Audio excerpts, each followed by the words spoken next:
So, good morning, fifth graders. Good morning. Good morning po. Ayan. So, review tayo ng konti, ano? So, last time,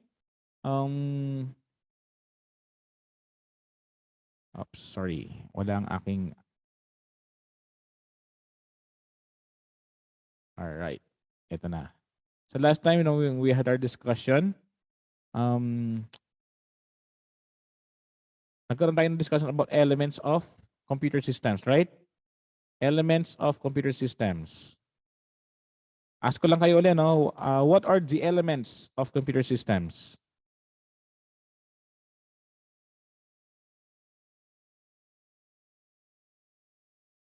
Nako, may ano?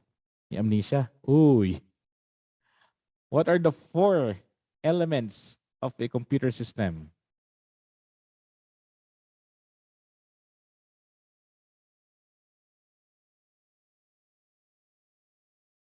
Yung mayroong mga ware. Like Tupperware.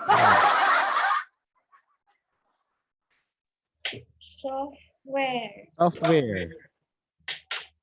Hardware. Ano ulit? Hardware. Hardware. Yun naman. Tupperware. Sabi? I'm grading, ha? Yeah. All right. So, yun na, no? So, the 4 elements of computer system are hardware, software, peopleware, and dataware. So, yung hardware ay yung mga physical equipments na nakikita natin at nahahawakan na parts ng computer. Okay? So, yung mga monitor, keyboard, mouse, system unit, mga hardware sa mga yan. Software naman, ito yung mga programs or system na nakikita natin sa computer but hindi natin nahahawakan. Peopleware sa tayo yon. So, lahat ng users na gumagamit ng computer, so they are considered peopleware. And dataware, ito naman yung mga inputs na ipinapasok natin sa computer.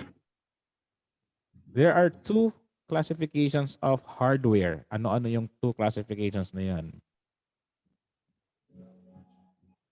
Yung isa, hardware na makikita sa loob ng system unit. Yung isa naman, makikita sa labas ng system unit.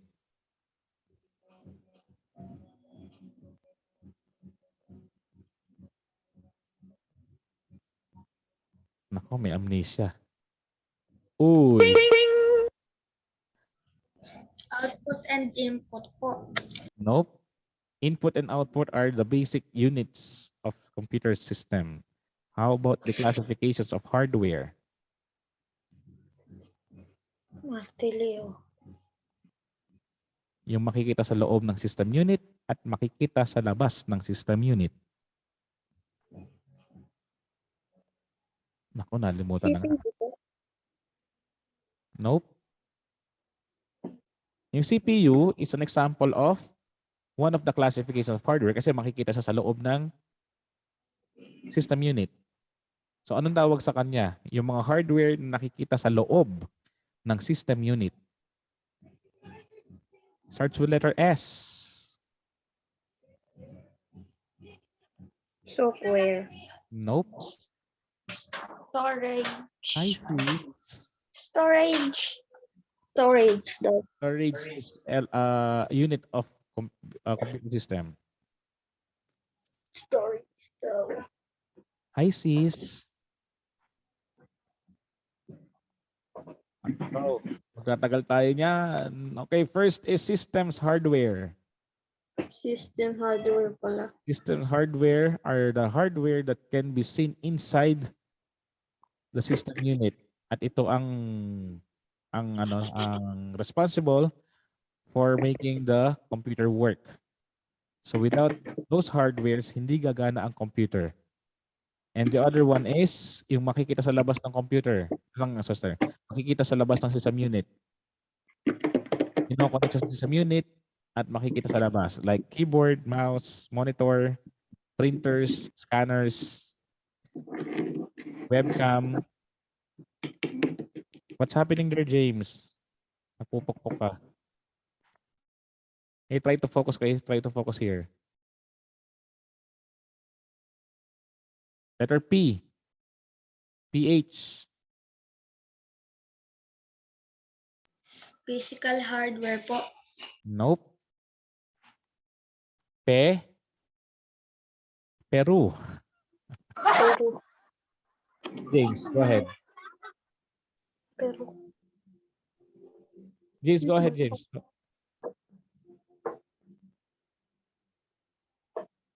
Ako, wala talaga. Peripheral hardware. So these are hardwares that can be seen outside outside the system unit. Ito yung mga connect natin doon, mostly mga USB types. Okay? Headset, microphones, speakers, monitors, keyboard, mouse, mga ganun, scanners, printers, webcam, joystick. So they are peripheral hardwares. Okay? Next natin ay ano naman ang classifications of software?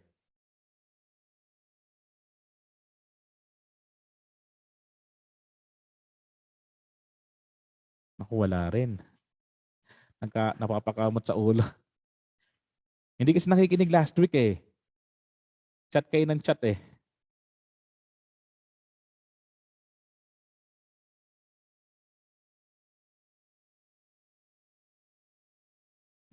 Nasa module man, sa module, ang classifications of software.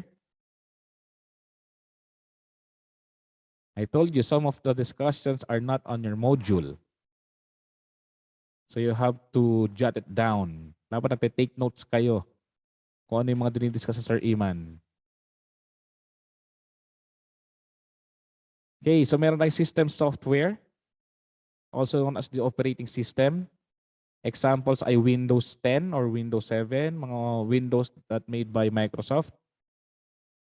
Linux operating system or Linux OS, and Mac OS that are used for MacBooks and Mac computers.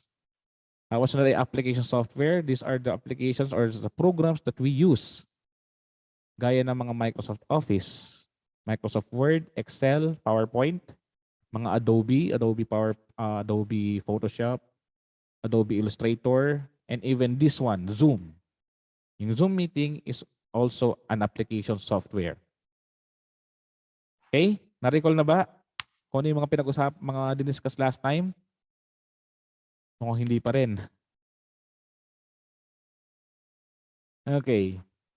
So medyo na matalapat. Anyway, this is the last part of our lesson 2, ano? And then on Wednesday, please prepare for a quiz, okay? May quiz kayo ulit on Wednesday. Kaya please don't be absent. So papasok ngayon tayo sa capabilities of computer. So when we say capabilities, ito yung kakayanan. Okay? Capabilities of computer, ito yung kayang gawin ng computer. Alright? So first capability is accuracy. Okay, isa-isahin mo natin ha. Self-checking. Then later on, I'll be explaining it to you. Automatic. A computer ay mabilis, ano? Speed. Repetitiveness.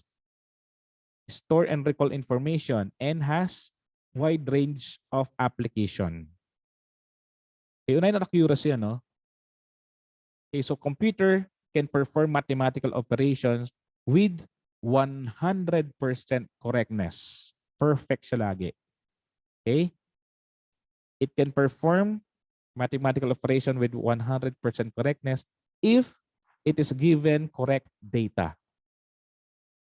Hindi nagkakamali ang computer sa computation kahit na sobrang laki pa ng amount of data. Basta tama ang ibibigay na inputs. Okay, James, your camera please. Okay, that's for number 1, accuracy. Accurate lagi ang computer, no? So they are perfect pagdating sa computation. Ganun sila kagaling. Okay, camera uli. Next one is self-checking. Okay, so we know that computers are accurate, no? 100% accurate. Kasi a computer verifies the correctness of the work to ensure that all data are accurate. Meron kasi itong built-in system na nagre-regulate sa data flowing sa loob ng computer. So computer performs self-checking to keep the integrity of data. So lagi niyang ginagawa yun, self-checking, self-checking, self-checking para laging accurate, ano? Para laging tama ang ibabatong answer ng computer. Right, so third is automatic. Have you been to, what's this, Alphamart or Save More? Yes. So when you're done, we're done looking for stuffs. Pag magbabayad na kayo, saan kayo pupunta? Sa counter po. Sa counter. So sa cashier, di ba? So yung cashier has, yung ano naman, counter. So meron silang computer na ginagamit, which is the cash register. And the cash register, the POS itself has a scanner. Di ba? Itinatapat nila yung item mo na pinamili sa scanner, and then the computer or the POS will show you the amount kung magkano yung item na yon, di ba? Tama? Yung may ginagawa ng scanner? So automatic siya. Once na tinapat niya yung item, nabasa nung scanner yung barcode, automatically, the computer will show you the price. Kapag may tinapat uli siya na panibagong item, so automatic, mag-show na panibagong price and ia-add na kagad nung computer yung iyong pinamili. Hanggang sa makuha niyo yung total. Diba? Automatic siya. So tapat lang ng tapat yung what's this? Baril lang ng baril. Kasi may yung ginagamit sa Alphamart is gun scanner. Yung iba naman kasi gaya na sa mga malalaki, gaya ng Save More, sa kanila naman box scanner yung kanila. So yung item mismo yung itatapat sa scanner. While sa Alphamart dito sa Mendez, yung gun ang ginagamit, yung baril. So babarilin ng cashier yung item, and then it will read the barcode, and then automatically it will show you the price. And automatically then isa-sum up niya. Ito total niya kagad yung iyong mga pinamili para malaman mo kung magkano ang lahat ng iyong pagbabayaran. Okay? So yung computer kasi kaya niya mag-operate by itself. If all data instructions are fed properly onto it. So yung instruction na i-feed mo sa computer ay yung barcode. Okay, so it can execute instructions without human intervention. Ibig sabihin nga, a computer can run by itself if all data are entered into it correctly and properly. And it is also designed, a computer is also designed to automatically wait until it receives new instruction and information. Speed. A computer can process and calculate large amount of data and problems at a very fast rate. Right? It can perform millions of operations in just split seconds. Okay, so masasabi ko that when it comes to speed, we can rely on computers for they are really fast when it comes to computation and data processing. Di ba nga yung sample kanina sa cashier, pagkatapat nung tinapat yung item, lumabas si price, lumabas yung amount, and then automatic i-add niya, di ba? Ganun kabilis. Tapat-tapat lang ng sa scanner, and then yun na. Total na kagad, di ba? So ganun kabilis siya mag-add. Right, next is, fifth is repetitiveness. So sa repetitiveness, bigyan ko kayo ng situation ha. Halimbawa pinag-drawing ko kayo. 'Di ba nagdo-drawing tayo before sa MAPE, sa arts? Halimbawa pinag-drawing ko kayo ng apple with shading. Okay? Natapos natin after 30 minutes yung apple. After that, pinag-drawing ko uli kayo ng apple. Yun ulit, apple uli with shading uli. Okay? Then natapos nyo after 30 minutes na naman. After the whole hour, sinabihan ko uli kayo na mag-drawing uli ng apple. Another 30 minutes. After that, apple uli, pinadrawing ko uli ng apple. So 2 hours na. 2 hours na kayo nagdo-drawing ng apple. Sa tingin niyo, what would you feel? Mapapagod ba kayo? Magko-complain ba kayo? Mapagod po. Imagine 2 hours na kayo nagdo-drawing ng ano? 2 hours na kayo nagdo-drawing ng apple lang. Sa tingin niyo, hindi kayo boring? Di ba? Kasi tayo kasi mga tao, naboboard tayo sa mga paulit-ulit na trabaho, di ba? At siyempre, we feel tired. Well, a computer can do a job as many times as you want it to be without complaining or getting bored and without stopping unless you turn off the computer power. Di ba sa mga malls, have you been to malls? Opo. Sa mga malls, nakakita tayo ng mga advertisements, ng mga graphic ads. Just like that, ano yung nakikita natin sa screen. So yung mga ads na yan, paulit-ulit lang yan. Pinapakita yan, it's being shown repeatedly. Okay? Paulit-ulit lang, maghapon, magdamag. So kahit yan ay they're being shown continuously without stopping. Kahit magdamag pang nakaplay yan, yung graphics display, pwede yan as long na hindi siya ito turn off ang power nito. So that's repetitiveness. Hindi nagko-complain ng computers. Magulat ka pag nag-complain yan. Diba? Magulat ko, uy, nag-complain si computer. Nagreklamo bigla. So magulat ka pag ginawa niya yun. Alright, so number 6, store and recall information. How many books do you have? 5th graders.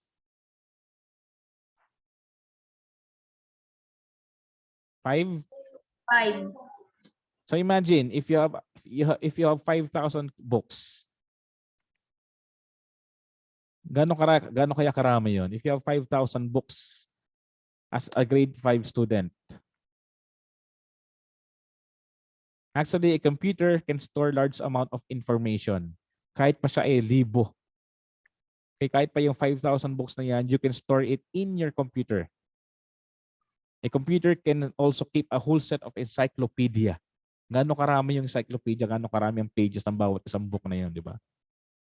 So lahat yun kayang ma-store or kayang ma-save sa computer for it has large storage capacity. And anytime, you can recall it. Pwede nyo siya ma-access anytime. So ganun yun ang capability of computer. You can store and recall information, even a vast amount of information. Right? Store and recall. Lastly, it has wide range of application. Okay, so computers are used in many fields. So maraming uses of computers, ano? It is being used in education, in entertainment, in games, di ba? Games tayo, Roblox, Minecraft. In businesses, ginagamit din sa medicine, in communication, in broadcasting, record keeping, sa engineering, sa paggagawa ng mga animated movies, like Encanto. Napanood nyo ba Encanto? Yes, sir. We don't talk about Bruno, no. Mga ganun, di ba? It's about fun. So, yung gaya ng Encanto, those are made by computers.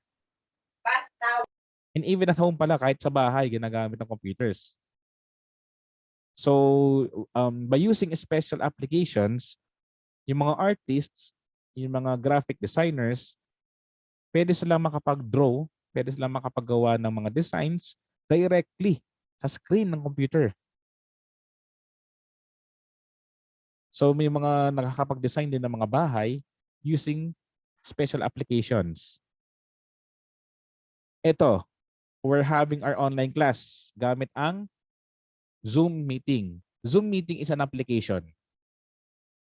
Di ba? So, ang computer is an essential tool na for of everyday living. From simple household to education, papunta sa most complicated activities. So, wide range of application. Napakaraming applications ang pwedeng magamit natin through computers. Okay na ba? Understood ba na intindihan mga capabilities of computer? Yes? No? Yes. Yes. Sige, magkiquiz na tayo ngayon. Nabigla si James, may quiz daw, may quiz. Parang nagulat siya. Hindi. We're going to muna. Limitations So kung merong capabilities ng computer, it also has its limitations. Okay? Meron din siyang hindi kayang gawin. So kanina, yung kayang gawin ng computers. This time, yung namang hindi niya kayang gawin. Okay? First is, it cannot do what it is not instructed for it to do. Kasi ang computer kasi is dependent on the data and instructions. So highly dependent sila doon. So the operations it performs are based on the instructions given by the users. A computer cannot perform operations which are not asked for it to do. So gaya kanina, example natin sa counter. Ano ang mangyayari pag itinapat ni cashier ang inyong item sa scanner? What will happen pag tinapat na niyo yung item sa scanner? May scan. May scan. So pag na-scan na niya, anong gagawin ng computer pagka-scan? Lalabas po yung price. Lalabas yung price. Diba? Tama. Galing. Very good.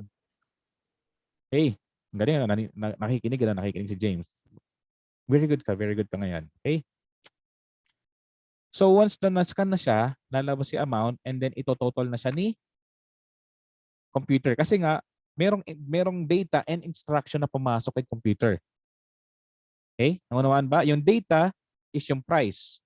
Yung instruction ay nakaprogram na siya to add at saka to show the price once na nakita niya yung barcode. So yun na. So may data ka na, may instruction ka pa.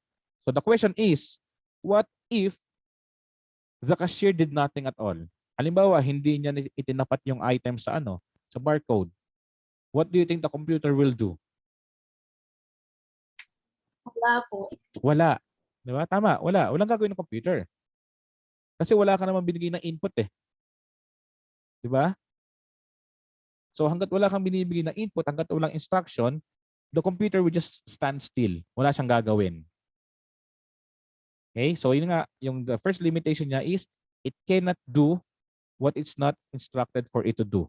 Hanggat wala kang ibinibigay na data, hanggat wala kang binibigay na instruction, wala rin siyang gagawin. Nakatunganga lang siya. Right? Okay, so that's it for the first limitation. Naintindihan ba yung first limitation? Opo. Ha? So next natin. Second limitation is it cannot correct wrong instructions. So a computer is capable of checking wrong instructions.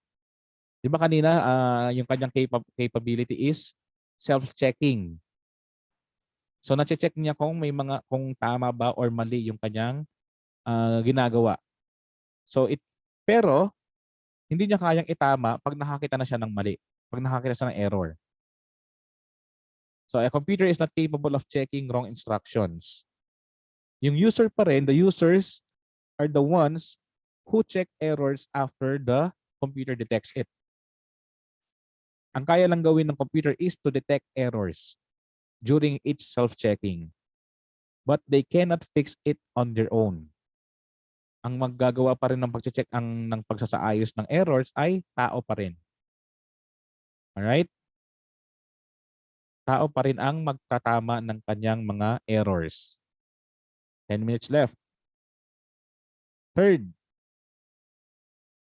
A computer cannot perform creative thinking, right? So humans are more creative than computers. Take note of that. Tao pa rin ang mas creative. To bring out a good output, the computer needs a good input. And that good input comes from humans. So good input means magkakaroon ka ng good output from the computer. Kung bad output din ang ilalabas ng computer. Sample uli, kanina Encanto. Maganda ba yung naging animation ng Encanto? Have you watched it? Have you seen it? Opo. Diba? Ang galing ano? Ang galing ng pagkakagawa ng Encanto, pati yung story niya, ang ganda. Hindi kayang gawin ng computer yon. Tao pa rin ang gumawa ng Encanto. Yung storyline niya, tao pa rin ang gumawa. Opo. Pero yung output niya naging maganda, di ba? Yung computer pa rin ang gumawa ng output, but yung input, like the storyline, yung characters, yung paggagawa ng characters, yung itsura ng characters, kung saan siya, yung settings niya, kung saan ginanap, tao pa rin ang nag-isip noon. Right? So the creative thinking, tao pa rin ang nagbabata niya sa computers. Para magkaroon ka ng creative output, siyempre dapat creative din yung input mo. And that creative input ay nanggagaling sa tao. Right? Understood. Ang third, about creative thinking. Okay, fourth, a computer is prone to viruses. So napag-aralan natin yan sa sa TLE, sa ICT nung ating first semester. A computer, if not properly taken care of with securities and antivirus software, it might end up to crashing down due to malwares.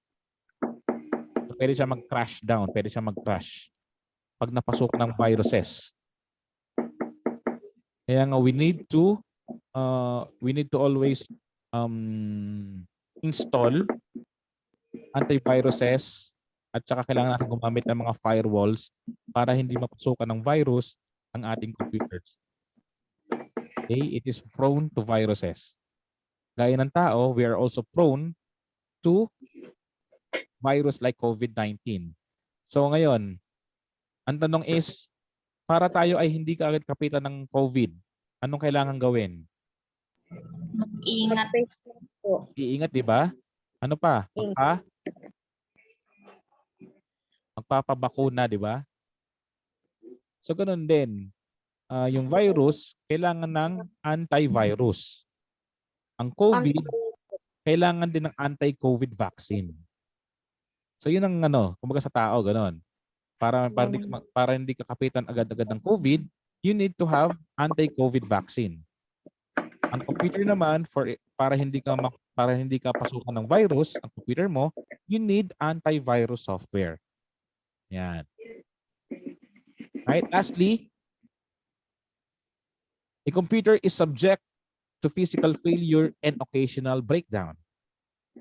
So gaya rin ng tao, just like humans, a computer needs caring because a computer is subject to occasional breakdown due to improper maintenance, due to improper use, and due to wear and tear. That's also why there's always do's and don'ts lessons in our subject. Even before sa ating TLE, sa ICT natin, meron tayong do's and don'ts on how to take care of a computer, kung paano gamitin ng computer.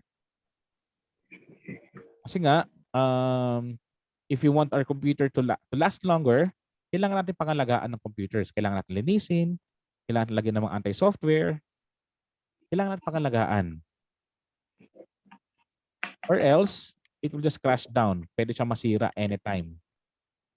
So, gaya nito, Hermione, kailan ka ba napilayan? Anong grade ka nun?